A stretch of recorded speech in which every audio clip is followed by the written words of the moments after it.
Hi, it's Wednesday. That means it's time for another video edition of Widower Wednesday. I'm Abel Keogh, author of the book Dating a Widower, and today we're going to discuss what it takes to make a relationship with a widower work, both on your part and on part of the widower. And I bring this up for two reasons. The first reason is that Juliana and I are celebrating our 17th wedding anniversary next week. That's right, February 28th will be our 17th wedding anniversary, and that is quite a milestone considering when you see the success rate of just second marriages in general, not just widower second marriages, but second marriages in general have a horrible track record of success. And the fact that Juliana and I have been able to make this work for 17 years, I think is quite an achievement. And the second reason I'm doing this video is I actually got a question from a viewer on the subject. This viewer asks, says, I always enjoy hearing about you and Juliana's relationship as it gives me hope that my relationship with a widower can work out. If you would share what's the secret of making your marriage work. So in order to answer that question and in celebration of 17 years together for Marathon Girl and I'm going to tell you the secret of our success. And it's pretty simple. It is we put each other first. Wait, let me repeat that in case you missed it. Juliana and I, to make this marriage work, we put each other first. And I know that sounds very simple. I know there's probably a lot of people out there thinking like, no, there's more to it. Come on, don't give us a simple, obvious answer like that. But really, I thought about this a lot, and really that's the whole secret of our success.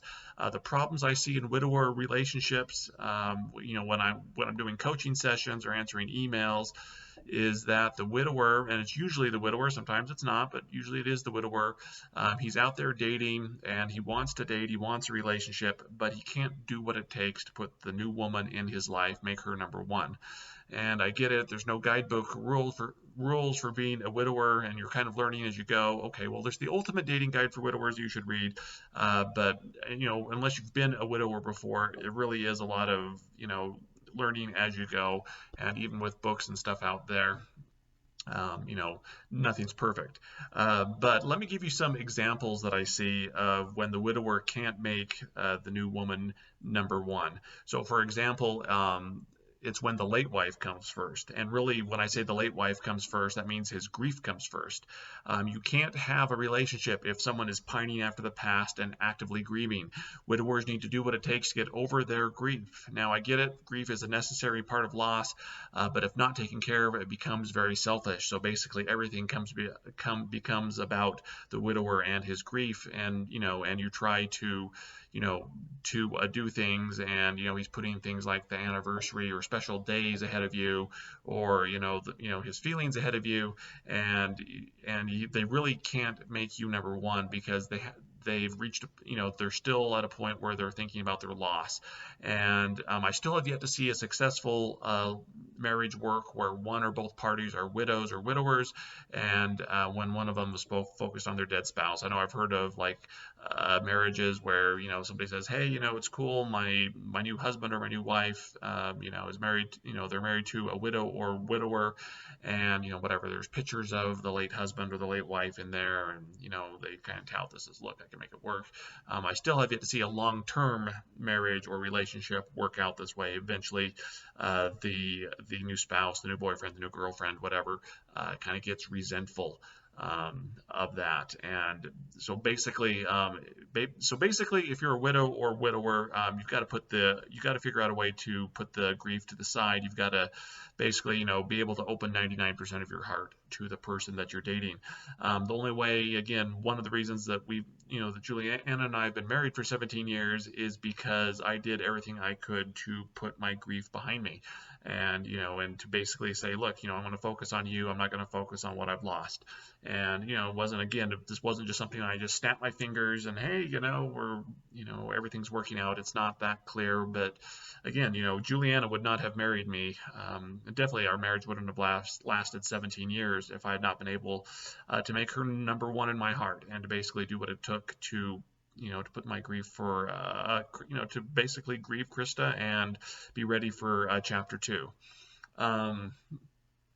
Now, sometimes this grief is manifested in putting things above your partner's happiness. So like, there's photos of the late wife, her car, the house, other, I don't know, trinkets around the house. I've done videos on this, but there's an emotional attachment to these objects, and they value the memories and what those things mean over their over their uh, over their current relationship. And basically the solution is you need to prioritize the living and not things. And again, I've done videos on this that you can go through and look in the library. But I have talked a lot about, I put a lot of the things away. I have a couple boxes of things from my first marriage that that kind of go around with us as we move and do things. I haven't looked in the box in years, and there were things that, when me and Juliana got married, that came over from my first marriage, like our kitchen table initially and a few other things. But basically,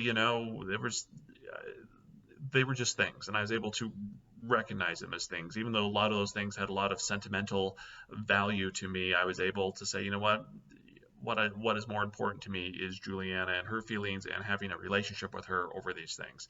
So there's lots of ways that grief can manifest itself, or we have this emotional attachment. But you have to remember that, again, you have to put, you have to make the person that you're dating the number one priority. And if you can't do that, it's not going to last. Again, I still have yet to have a coaching session or anything else where where this person is actively grieving and the relationship works. It doesn't work out that way. Another things that people tend to put first over over the needs or whatever of the new girlfriend is the feelings of friends of the late wife's family, etc.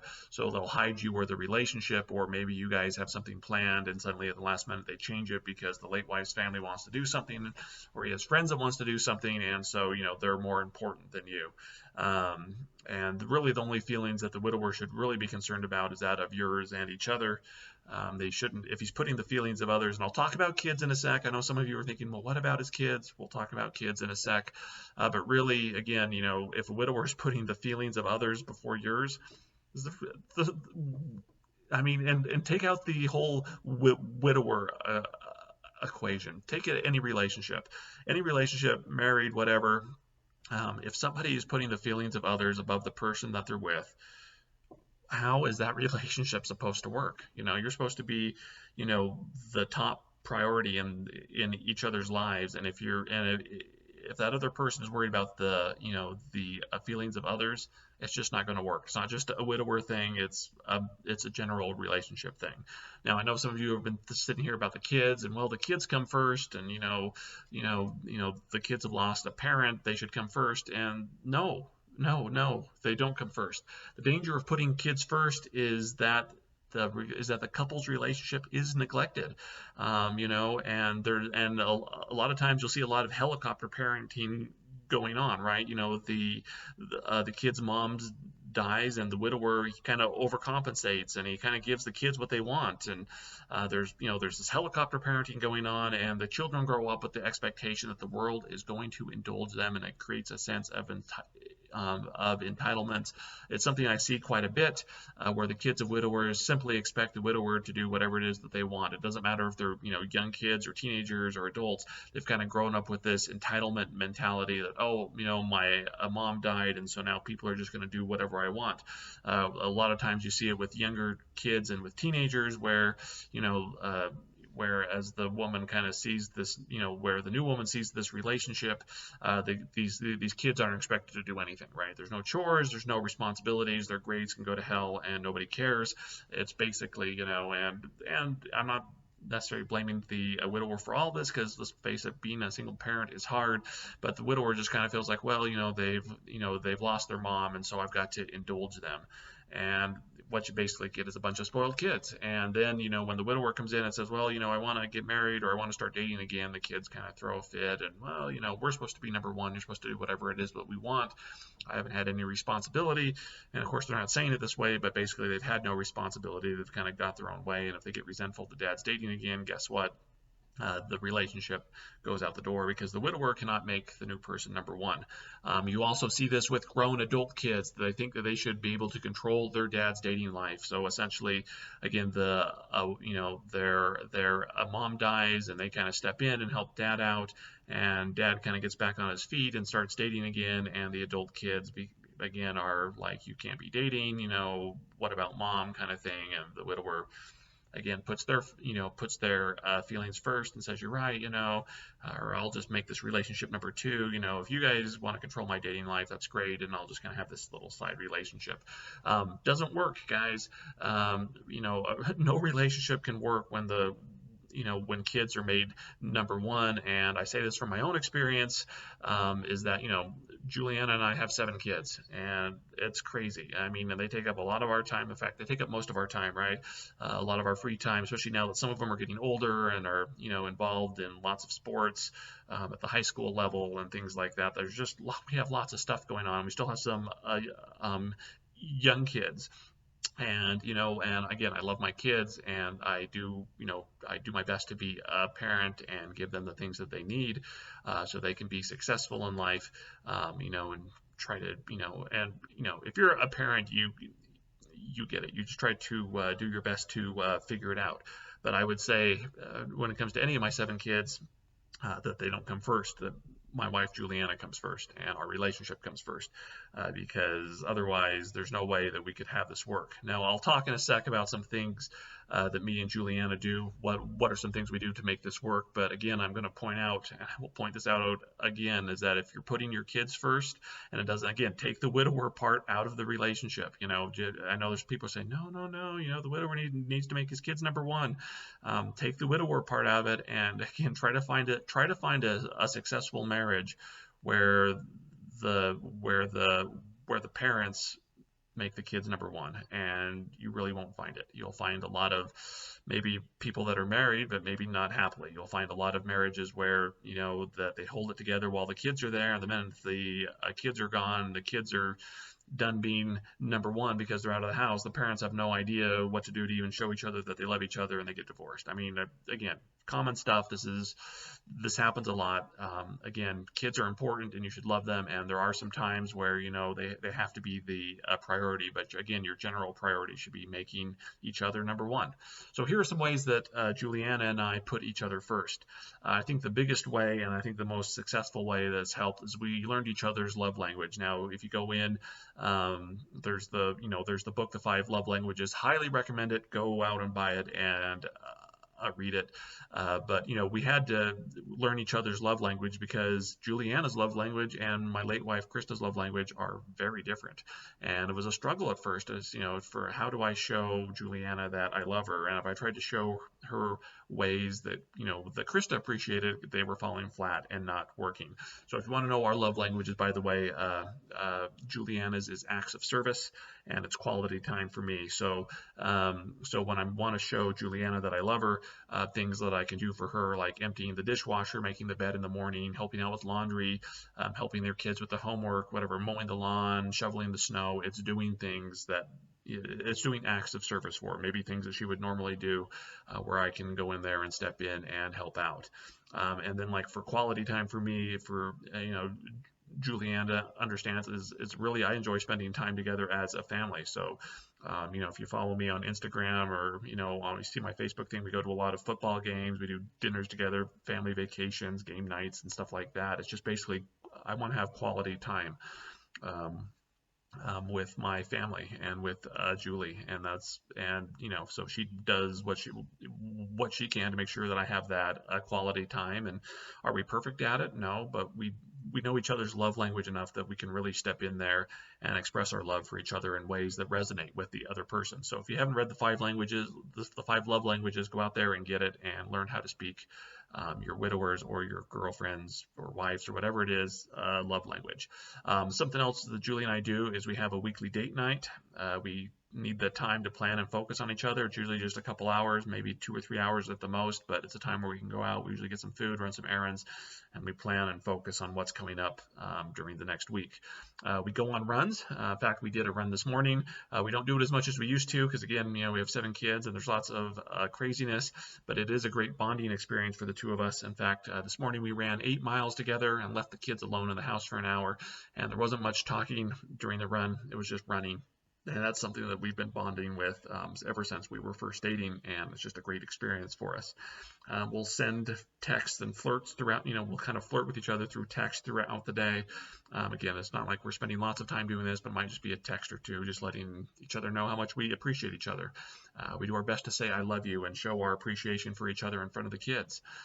We minimize screen time when we're together, or with the kids for that matter. So it's not like we're watching a movie and I'm whatever, looking at a website or writing a book or whatever it is that I'm doing, and she's not watching the stuff that she watches. We really try to minimize screen time. So again, that we're talking to each other and talking to our kids. And again, we try, I guess, we do our best as well to plan our week. Again, 7 kids, life's crazy. So we do our best to make sure that we have time together, and that that we plan time together, but we can also effectively use a week. So we're helping each other out as much as we can with work schedules and volleyball and track and all the other stuff that our kids are doing. And, I don't know, there's just tons of stuff. Probably don't even know half the stuff my kids are doing half the time. So anyway, in short, look, if you can't put the person you're dating or married to first, it's not going to work. Doesn't matter if it's a widower relationship or not. And again, I would say 90% of my coaching issues that I deal with come down to putting the other person first. And usually the widower can't do it sometimes. Not always, though. It's the person that's dating a widower that can't put them first. But usually it is. So that, again, 17 years, we're coming up on 17 years of success. And honestly, it's all because we put each other first. And again, it doesn't mean our marriage has been perfect or it's been smooth sailing, but we've had a good marriage. We've had a great 17 years. I think if we keep going like this, there's nothing that's going to break us up. So if you want to share your stories about the widower putting you first or not putting you first, go ahead and leave a comment below. Go ahead, if you want to schedule a coaching session, you can do so at my website, www.abelkeogh.com. Feel free to watch another video, like this video, subscribe, comment, you know the drill. I'm Abel Keogh, author of the book Dating a Widower, and I'll see you on Wednesday.